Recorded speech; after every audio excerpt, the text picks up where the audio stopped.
નહીં થાય ઓછો.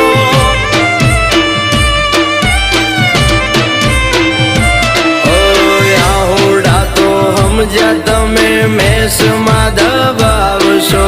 કાળજે લાગેલ કાંટા વાલી કેમ